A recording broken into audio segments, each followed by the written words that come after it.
जो लोग ये वीडियो देख रहे हैं उन्होंने जरूर कई मूवी एक्सप्लेन वीडियो देखी होंगी, लेकिन क्या आपने कभी मोन्टाज शब्द के बारे में सुना है? बिना बढ़ा चढ़ाकर कहें तो लगभग हर फिल्म में मोन्टाज का इस्तेमाल होता है। नमस्कार दोस्तों, मैं हूं विवेक। आज की वीडियो में हम एक ऐसी फिल्म की बात करेंगे जो सिर्फ इसलिए नहीं चुनी गई क्योंकि उसका नाम मोन्टाज है, बल्कि इसलिए क्योंकि ये फिल्म बहुत ही शानदार है। इसमें लगातार ट्विस्ट आते हैं और हर एक सीन में मोन्टाज का इस्तेमाल किया गया है। लेकिन कहानी शुरू करने से पहले ये समझ लेते हैं कि मोन्टाज क्या होता है। सीधे शब्दों में मोन्टाज का मतलब है अलग अलग समय और जगह के शॉट्स को जोड़कर एक नया मतलब पैदा करना, यानी कैमरा शॉट्स के संयोजन से भावनाओं को बढ़ाना और कहानी को बेहतर तरीके से बताना। यही मोन्टाज है। इसके कई प्रकार होते हैं, जैसे नैरेटिव मोन्टाज जो लगभग हर फिल्म में होता है। अगर आपको किसी इंसान का सुबह उठकर ऑफिस जाने का सीन दिखाना है तो आपको उसका पूरा 1 घंटे का रूटीन नहीं दिखाना पड़ेगा, बस कुछ शॉट्स दिखा दो। उठना, मुंह धोना, कपड़े पहनना, गाड़ी पकड़ना और ऑफिस पहुंचना, और इन्हें जोड़ दो। बस यही है मोन्टाज। मेरे हिसाब से जब आप दो अलग अलग चीजों को जोड़कर एक नई भावना या अर्थ पैदा करते हैं, वही मोन्टाज होता है। अब जब आप समझ गए कि मोन्टाज क्या है तो चलिए कहानी में चलते हैं और देखते हैं कि इसे असल जिंदगी जैसी कहानी में कैसे इस्तेमाल किया गया है। कहानी की शुरुआत होती है एक महिला से जिसके सिर पर काली पन्नी चढ़ी हुई है और वो कार के अंदर बैठी तेज तेज सांस ले रही है। उसके साथ चल रही टेंशन भरी बैकग्राउंड म्यूजिक मिलकर एक बेहद इमरजेंसी जैसी स्थिति का एहसास कराते हैं। यहाँ भी मोन्टाज का इस्तेमाल है क्योंकि यहाँ आवाज और दृश्य दो अलग चीजों को मिलाकर एक इमोशन पैदा किया गया है। इसके बाद एक आदमी फोन पर बात करते हुए वहां से गुजरता है। तभी अचानक एक जोरदार एक्सीडेंट हो जाता है। वो दर्द से चीख उठता है और महिला घबराकर कार से बाहर निकलती है। अगर गौर करो तो फिल्म की शुरुआत का पूरा सीन ही मोन्टाज है। कुछ ही शॉट्स में हमें ये तो समझ आ जाता है कि कुछ हुआ है, लेकिन क्या हुआ है ये साफ नहीं बताया जाता। फिर अचानक महिला का चौंक कर उठना हमें सोचने पर मजबूर कर देता है कि शायद ये सब सिर्फ एक सपना था। यही है मोन्टाज की असली ताकत। इसके बाद 2 पुलिस वाले उस महिला के घर आते हैं। उनकी बातचीत से हमें पता चलता है कि 15 साल पहले लीना की बेटी जेनी का अपहरण हुआ था और बाद में उसकी हत्या कर दी गई थी। 15 साल बीत चुके हैं लेकिन अपराधी अब तक नहीं पकड़ा गया। आज पुलिस के आने का कारण ये है कि वे लीना को बताने आए हैं कि उसकी बेटी के केस की सीमा अवधि अगले हफ्ते खत्म हो जाएगी। कोरिया में अपहरण जैसे अपराधों के लिए आमतौर पर 15 साल की समय सीमा होती है। अगर इस समय के भीतर अपराधी नहीं पकड़ा गया तो उसके बाद चाहे वो खुद सामने आकर भी कबूल कर ले कि वही अपराधी है, तब भी कानून उसे सजा नहीं दे सकता। सच कहें तो ये नियम काफी कठोर है। इस केस को 15 साल से देख रहा अधिकारी माइकल भी इससे संतुष्ट नहीं है, इसलिए वो खुद आकर लीना को बताता है। लेकिन नियम तो नियम है, वो कुछ नहीं कर सकते। ये खबर सुनकर लीना पूरी तरह टूट जाती है। पुलिस के जाते ही वह बाहर भागती है और चिल्लाने लगती है। उसकी आवाज में दर्द साफ झलकता है। वह बार बार कहती है कि ये सब ऐसे खत्म नहीं हो सकता। इसके बाद कहानी जेनी की बरसी वाले दिन पर पहुंचती है। लीना अपनी बेटी की कब्र पर जाती है और उसके लिए एक नई जोड़ी जूते रखती है। बेटी की मौत के बाद से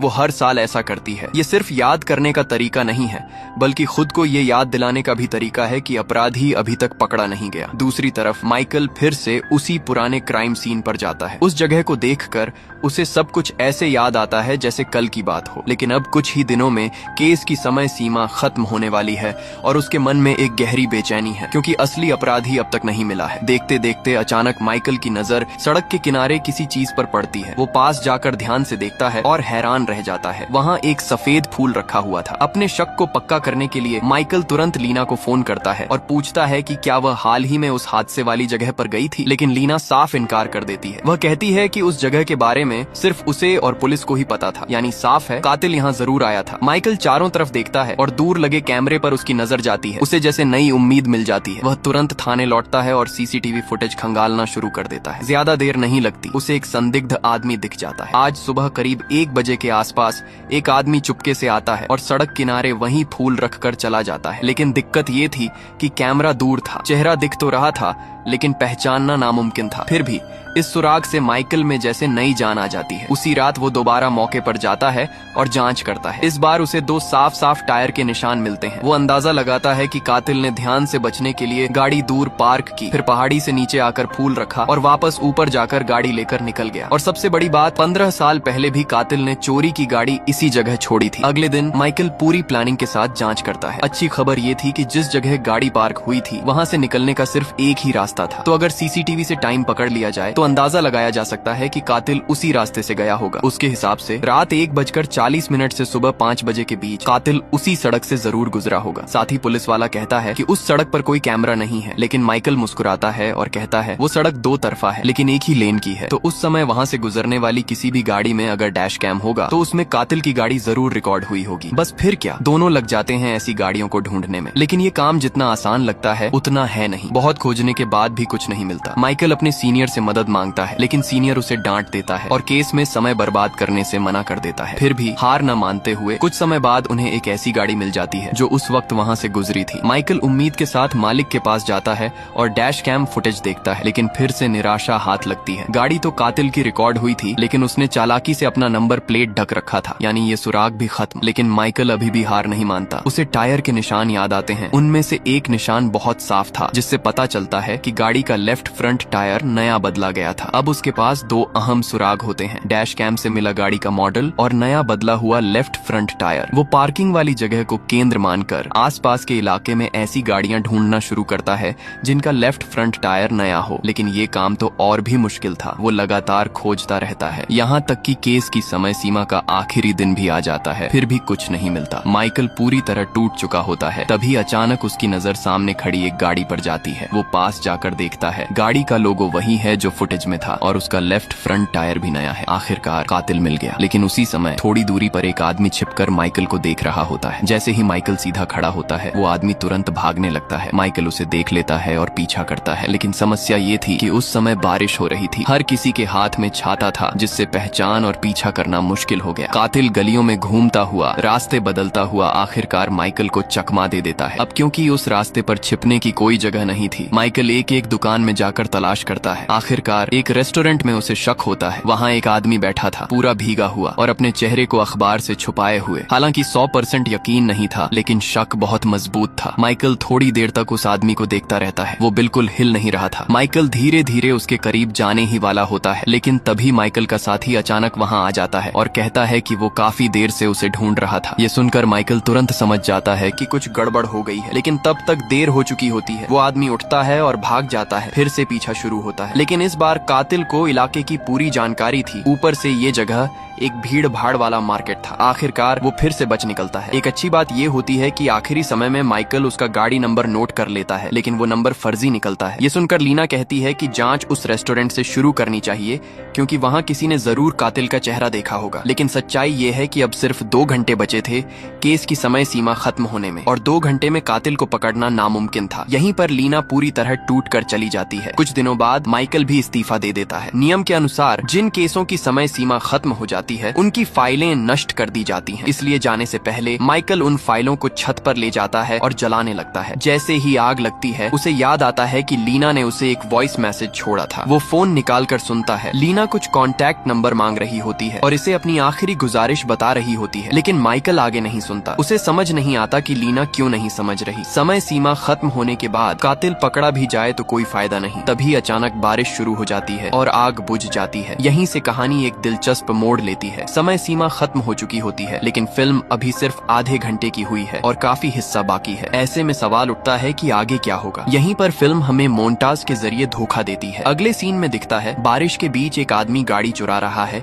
और कोई दूर से उसे देख रहा होता है। ये देखकर ऐसा लगता है कि ये सब उसी समय हो रहा है जब माइकल फाइल जला रहा था, लेकिन आगे चलकर पता चलता है कि ऐसा बिल्कुल नहीं है। अब सुबह होती है। एक रहस्यमयी काले कपड़ों वाला आदमी गाड़ी चुरा लेता है। इसके बाद के सीन फिर से भ्रम पैदा करते हैं। वो आदमी स्कूल के बाहर जाकर बच्चों पर नजर रखने लगता है। ये देखकर लगता है कि शायद कहानी फ्लैशबैक में चली गई है और अब लीना की बेटी के किडनैपिंग की कहानी दिखाई जा रही है। पहले वो एक बच्चे को टारगेट करता है, लेकिन असफल रहता है। फिर कैमरा एक छोटी लड़की पर जाता है जो अपने दादा के साथ है। दादा उसे प्यार से बहला रहे होते हैं। तभी घर का फोन बजता है। वो अंदर जाकर फोन उठाते हैं, लेकिन फोन पर कोई बोलता ही नहीं। फोन बार बार आता है और इसी चक्कर में दादा बार बार अंदर बाहर होते रहते हैं। जब आखिरकार उन्हें शक होता है और वो बाहर देखते हैं, लड़की गायब हो चुकी होती है। अब फिर सीन बदलता है। पुलिस चुपके से घर में घुसती है और लड़की की माँ को किडनैपर से बात करने के लिए गाइड करती है। यहीं पर आकर समझ में आता है कि ये लीना की बेटी वाला केस नहीं है, ये एक नया किडनैपिंग केस है। अब यहाँ एक बड़ा सवाल खड़ा होता है कि ये नया केस आखिर किस समय का है और क्या लीना की बेटी वाला केस सच में खत्म हो चुका है। आगे कहानी में सब साफ होगा। शिकायत के बाद दादा पुलिस के कहने पर उसी जगह इंतजार करते हैं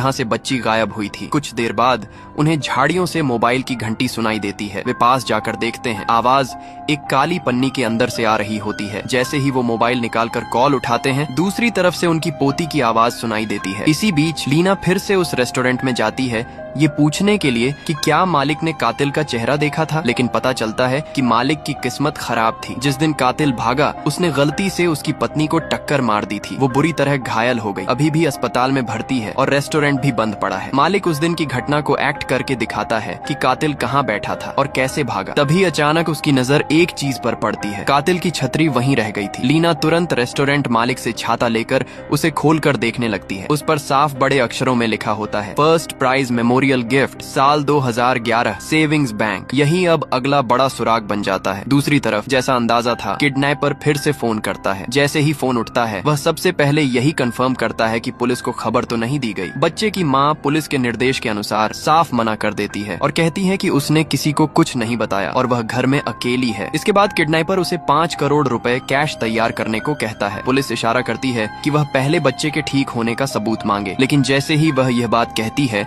किडनैपर तुरंत फोन काट देता है। कॉल बहुत छोटी थी, इसलिए लोकेशन ट्रेस नहीं हो पाई और बच्चे की माँ सदमे में बेहोश हो जाती है। उधर लीना छतरी पर लिखी जानकारी के आधार पर उस बैंक तक पहुंच जाती है जहां से वह छतरी दी गई थी। बैंक की एक महिला कर्मचारी से पता चलता है कि यह छतरी पिछले साल उनके अच्छे ग्राहकों को गिफ्ट में दी गई थी। अब लीना कैसे उन ग्राहकों की जानकारी निकालती है, यह फिलहाल छोड़ देते हैं। इधर कुछ देर बाद किडनैपर फिर से फोन करता है, लेकिन इस बार बच्चे की माँ होश में नहीं होती, इसलिए फोन उठाया नहीं जाता। यही गलती पुलिस के लिए फायदेमंद साबित होती है। कॉल थोड़ा लंबा चलता है और पुलिस लोकेशन ट्रेस कर लेती है। जब पुलिस मौके पर पहुंचती है तो उम्मीद के मुताबिक वहां कोई नहीं मिलता। जगह पूरी तरह सुनसान होती है, जहां किसी गवाह की उम्मीद ही नहीं की जा सकती। फोन पर भी कोई फिंगरप्रिंट नहीं मिलता, सब कुछ पहले ही साफ कर दिया गया होता है। सिर्फ 2 सबूत हाथ लगते हैं, एक सिगरेट का टुकड़ा और कुछ बाल। लेकिन उस समय की तकनीक में डीएनए जांच में काफी वक्त लगता है। टीम लीडर समझ जाता है कि उनके पास समय नहीं है, क्योंकि ऐसे मामलों में 24 घंटे के भीतर बच्चा न मिले तो उसके जिंदा मिलने की संभावना आधी रह जाती है। इसलिए वह तुरंत टीम को अलग अलग काम सौंप देता है। किसी को परिवार के रिश्तों और कर्ज की जांच, तो किसी को पुराने ऐसे ही मामलों को खंगालने का काम। उधर लीना किसी तरह बैंक से उन ग्राहकों की लिस्ट हासिल कर लेती है। उसी रात किडनैपर फिर से फोन करता है और बताता है कि 3 मिनट में एक कचरा गाड़ी आने वाली है, जिसमें बच्ची की हालत का पता लगाया जा सकता है। ये सुनते ही बच्चे की माँ पुलिस की बात भूलकर बाहर दौड़ पड़ती है। वह कचरा गाड़ी में तलाश करती है और सच में उसे बच्ची की तस्वीर मिल जाती है। इसी बीच पुलिस उस फोटो की जांच कर रही होती है, तभी जियांग का फोन आता है। उसे 15 साल पुराना एक केस मिला है, जेनी किडनैपिंग केस, और उसका तरीका बिल्कुल इसी केस जैसा है। जियांग तुरंत उस पुराने केस वाले पुलिस स्टेशन जाता है, लेकिन वहाँ पता चलता है कि उस केस की समय सीमा खत्म होने के बाद सारे रिकॉर्ड नष्ट कर दिए गए हैं। इसलिए वह सीधे उस केस के इंचार्ज पुलिस ऑफिसर के घर पहुँचता है। दरवाजा खुलता है और दोनों एक दूसरे को देखकर चौंक जाते हैं। पता चलता है कि वे पुराने दोस्त हैं। जियांग पूरी बात बताता है और माइकल तुरंत समझ जाता है कि ये उसी कातिल का काम है। वह बताता है कि अगर सब कुछ पहले जैसा है तो किडनैपर अगला कदम भी तय तरीके से उठाएगा। किसी खास दिन दोपहर ठीक 11:30 बजे वह बच्चे की माँ से पैसे लोंगशान स्टेशन के प्लेटफॉर्म नंबर 5 पर चौथे खंभे के नीचे रखने को कहेगा। जैसे ही वह यह बात कहता है, सीन फ्लैशबैक में 15 साल पहले चला जाता है। लीना पैसे उसी जगह रखती है। तभी स्टेशन पर ट्रेन आती है, लेकिन अचानक उसमें से भारी संख्या में सैनिक उतरते हैं। उनकी भीड़ इतनी ज्यादा होती है कि पुलिस की निगरानी पूरी तरह बिगड़ जाती है। जब तक माइकल को शक होता है, तब तक कातिल बैग बदलकर भीड़ में गुम हो चुका होता है। यह सब सुनकर जियांग पूछता है कि अगर वही आदमी है तो फिर वही तरीका क्यों दोहरा रहा है। इसका जवाब माइकल को अच्छी तरह पता था, क्योंकि पिछला केस समय सीमा खत्म होने के बाद बंद हो गया था, यानी अब वो एक परफेक्ट क्राइम बन चुका था। कातिल बेखौफ होकर वही तरीका दोबारा इस्तेमाल कर सकता था। इसके बाद जियांग पूरी जानकारी अपने सीनियर को देता है और जैसे ही वह अपनी बात खत्म करता है, किडनैपर का फोन आ जाता है। किडनैपर फिर वही पुराना पैटर्न दोहराता है। वह साफ निर्देश देता है कि 5 करोड़ रुपए बैग में भरकर ठीक दोपहर 11:30 बजे लोंगशान स्टेशन के प्लेटफॉर्म नंबर 5 पर चौथे खंभे के नीचे रख दिए जाए। इतना सुनते ही साफ हो जाता है कि ये वही पुराना कातिल है। जैसे ही कातिल फिर से मैदान में लौटता है, माइकल भी अब चुप बैठने वालों में से नहीं रहता। वह तुरंत एक्शन लेने का फैसला करता है और जियांग को साथ लेकर सीधे स्टेशन की तरफ निकल पड़ता है। रास्ते में जियांग माइकल से उस अतीत की कहानी समझने की कोशिश करता है जहाँ से ये सब शुरू हुआ था। कहानी फिर से 15 साल पीछे चली जाती है, जब कातिल पैसे लेकर भाग गया था। पूरे पुलिस स्टेशन में हड़कंप मच गया था। लेकिन हैरानी की बात ये थी कि पुलिस किडनैपिंग केस नहीं बल्कि 5 करोड़ के पैसों की जांच में लग गई, क्योंकि वो सारे पैसे नकली नोट थे। अगर ये बात मीडिया को पता चल जाती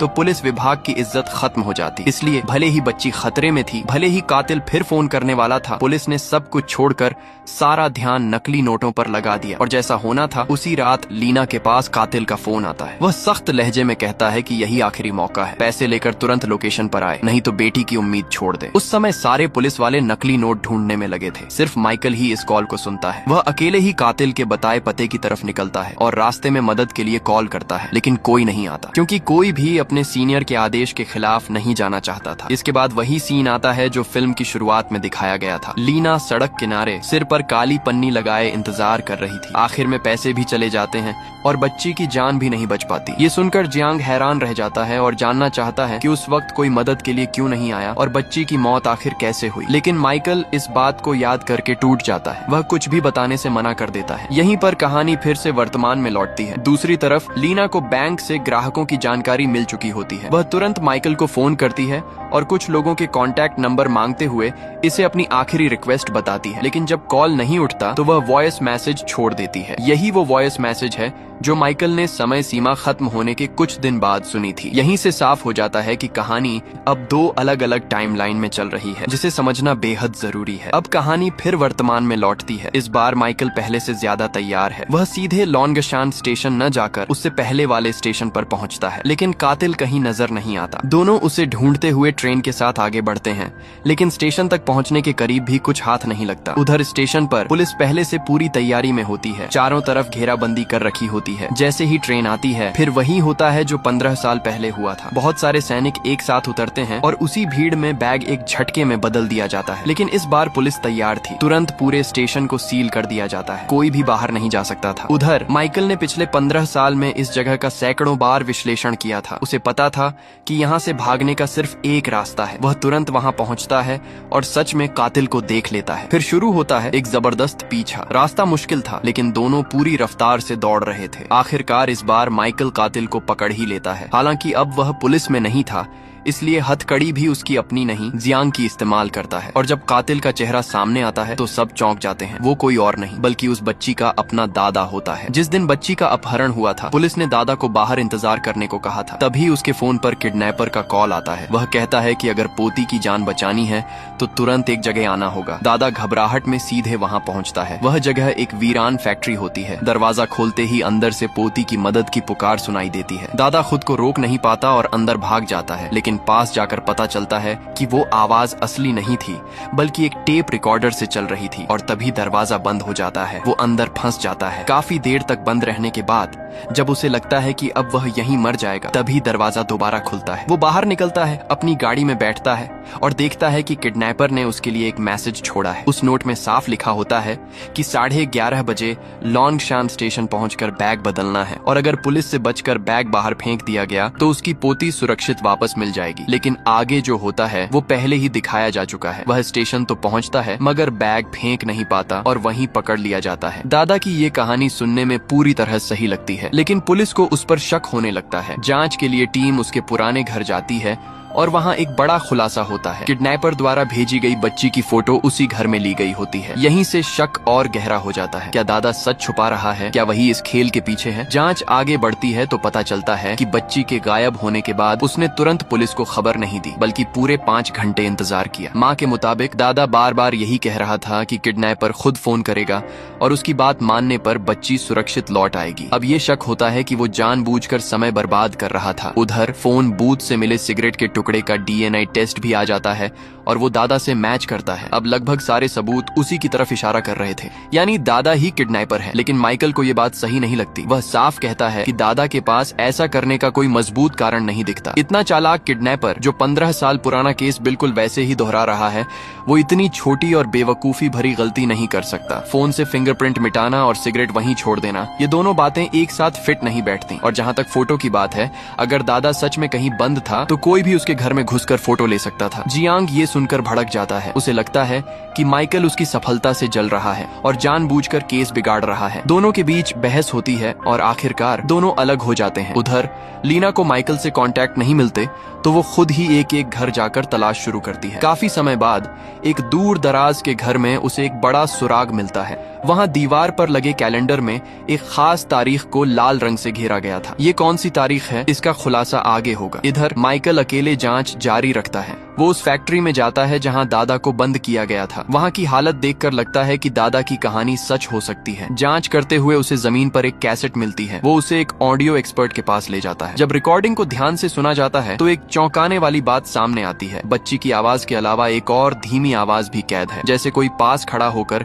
धीरे से दादा बोल रहा हो। एक्सपर्ट बताता है कि ये किसी के कान में फुसफुसाने जैसी आवाज है, यानी उस वक्त वहाँ कोई और भी था। माइकल ये सब सबूत लेकर पुलिस स्टेशन पहुँचता है, लेकिन उसकी बात का मजाक बना दिया जाता है। इसके बावजूद वह पीछे नहीं हटता और अपनी बात पर डटा रहता है। वह पूछता है कि अगर दादा दोषी है तो बच्ची कहाँ है और क्या उसका कोई पता चला। जियांग बताता है कि पुलिस को शक है कि दादा ने ही बच्ची को मार दिया, क्योंकि अगर लाश नहीं मिलती तो वह हत्या के आरोप से बच सकता है। माइकल ये सब सुनकर हैरान रह जाता है। वह यकीन नहीं कर पाता और कहता है कि क्या वाकई ये सही तरीका है, इतने कमजोर और अधूरे सबूतों के आधार पर किसी को अपराधी मान लेना। लेकिन बाकी पुलिस वालों को पूरा भरोसा था। टीम लीडर उसे वॉइस एनालिसिस रिपोर्ट दिखाता है। बताया जाता है कि किडनैपर ने जो फोन कॉल किया था उसकी आवाज दादा से मैच करती है। फिर उसे रिकॉर्डिंग सुनाई जाती है। ये सुनकर माइकल भी चुप हो जाता है, क्योंकि एक पुलिस वाले के तौर पर वह जानता है वॉइस प्रिंट फिंगरप्रिंट की तरह नकली नहीं बनाई जा सकती। यानी सबूत साफ कह रहे थे कि दादा ही किडनैपर है। लेकिन फिर भी माइकल के मन में शक खत्म नहीं होता। उसे लगता है कुछ तो गड़बड़ है। उसे शक होता है कि कहीं जांच में ही हेरफेर तो नहीं किया गया। इसलिए मौका देखकर वह उस रिकॉर्डिंग की कॉपी चुरा लेता है और उसे एक साउंड एक्सपर्ट के पास ले जाता है। वह उससे गुजारिश करता है कि इस रिकॉर्डिंग को 15 साल पुराने केस की रिकॉर्डिंग से मिलाकर देखें। पूरी रात जांच होती है और जो नतीजा आता है वो दिमाग हिला देने वाला था। फैक्ट्री से मिली टेप में दादा बोलने वाली आवाज 15 साल पहले वाली पीड़ित बच्ची की आवाज से मैच करती है और इस नए केस में किडनैपर की आवाज 15 साल पुराने किडनैपर की आवाज से मैच करती है। अब इसका असली मतलब साफ हो जाता है। पूरा खेल शुरुआत से ही उल्टा चल रहा था। जिसने बच्ची को किडनैप किया वो कोई और नहीं बल्कि 15 साल पहले की वही पीड़िता लीना है। उसने किडनैपर बनकर जो कॉल किया उसमें अपनी आवाज का इस्तेमाल ही नहीं किया। उसने पुराने किडनैपर की रिकॉर्डिंग चला दी, यानी आवाज असली थी लेकिन समय अतीत का था और इसी वजह से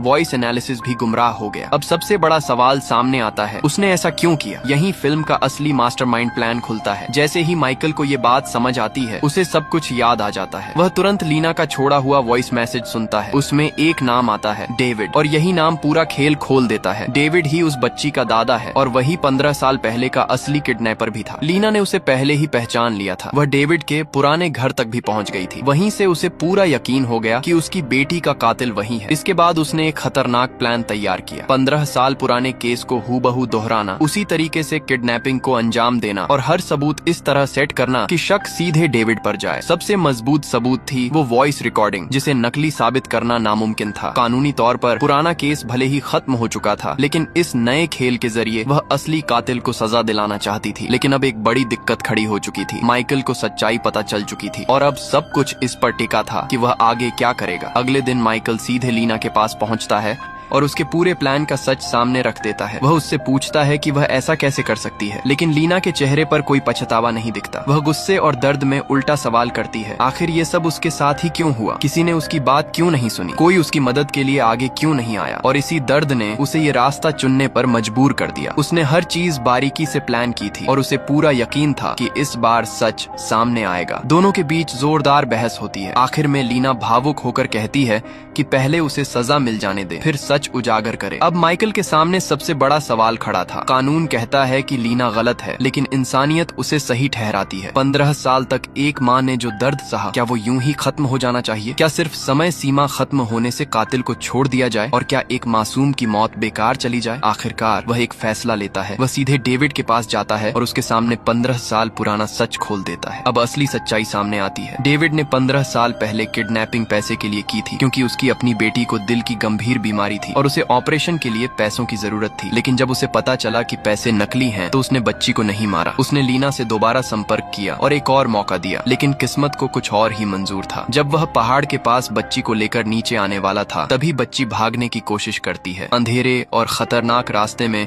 उसका पैर फिसल जाता है और पहाड़ से वह सीधे नीचे गिर जाती है। उसी समय माइकल भी वहां पहुंचता है। वह बच्ची को गिरते हुए देखता है, खुद को बचा तो लेता है, लेकिन उसकी गाड़ी पलट जाती है और वह नीचे दब जाता है। उधर लीना, जो गाड़ी में इंतजार कर रही थी, बाहर आती है और देखती है उसकी बेटी मर चुकी है। उस पल उसकी दुनिया खत्म हो जाती है। दूसरी तरफ डेविड समझ जाता है कि अब कुछ नहीं हो सकता, लेकिन अगर वह पैसे ले जाए तो उसकी अपनी बेटी बच सकती है। इसलिए वह चुपके से आता है, लीना की गाड़ी से पैसे उठाता है और वहां से भाग जाता है। ये सब कुछ माइकल अपनी पलटी हुई गाड़ी के नीचे फंसा हुआ देख रहा होता है, लेकिन वह कुछ भी नहीं कर पाता। अब कहानी एक ऐसे मोड़ पर खड़ी है जहां सही और गलत की रेखा धुंधली हो चुकी है। क्या लीना गलत है क्योंकि उसने कानून तोड़ा, या वह सही है क्योंकि उसने एक कातिल को उसके अंजाम तक पहुंचाने की कोशिश की? अब कहानी अपने आखिरी सच तक पहुंचती है। 19 जुलाई सिर्फ केस की समय सीमा खत्म होने की तारीख नहीं थी, बल्कि डेविड की बेटी के नए जीवन की शुरुआत भी थी। यहीं से एक बड़ा खुलासा होता है, जिस बच्ची का अपहरण हुआ था वो उसकी पोती नहीं बल्कि उसकी बेटी की बेटी थी। फिल्म में जिसे दादा कहा गया वो असल में नाना था। जब माइकल को पूरा सच पता चलता है तो डेविड भी टूट जाता है और सब कबूल कर लेता है। वह मानता है कि उसी ने बच्ची का अपहरण किया था और उसी पैसे से अपनी बेटी का इलाज कराया, जिससे उसकी जान बच गई। लेकिन वह ये भी कहता है उसका इरादा बच्ची को मारने का नहीं था। अगर वो भागती नहीं तो शायद कुछ नहीं होता। फिर वह याद करते हुए कहता है कि 19 जुलाई को सब खत्म हो गया था। माइकल हल्की मुस्कान के साथ पूछता है कि क्या वह अपनी नातिन को फिर से देखना चाहता है, और बताता है कि वह सुरक्षित उसके पास है। ये सुनते ही डेविड टूट जाता है, उसकी आंखों में आंसू आ जाते हैं। माइकल कहता है कि वह अपराधी नहीं है, लेकिन सारी घटनाओं की जड़ वही है। और फिर वह एक डील ऑफर करता है। अगर डेविड अपनी नातिन को सुरक्षित वापस चाहता है